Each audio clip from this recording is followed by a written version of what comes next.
প্রার্থনার জন্যে অনুরোধ। থেসালোনিকীয়দের কাছে পলের দ্বিতীয় ধর্মপত্র 3 অধ্যায় 1 থেকে 5 পদ।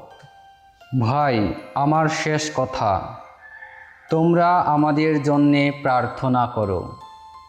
প্রার্থনা করো প্রভুর বাণী যেন দ্রুত বিস্তার লাভ করতে পারে, মানুষের মধ্যে তা যেন প্রতিষ্ঠা পেতে পারে, ঠিক তোমাদেরই মধ্যে যেমন পেয়েছে। আর প্রার্থনা করো দুষ্ট দুর্জন যারা, আমরা যেন তাদের উপদ্রব থেকে উদ্ধার পেতে পারি।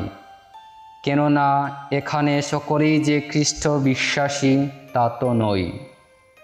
প্রভু কিন্তু পরম বিশ্বস্ত, তিনি নিশ্চয় তোমাদের শক্তি দেবেন, সেই মহা অসতের হাত থেকে রক্ষা করবেন। প্রভুরই জন্যে আমরা তোমাদের ওপর এই আস্থা রাখি যে তোমরা আমাদের আদেশ মতোই সব কিছু করে চলেছ এবং করেও চলবে। প্রভু তোমাদের মন প্রাণ ভগবত ভক্তি ও খ্রিস্টীয় নিষ্ঠার পথেই চালিত করুন।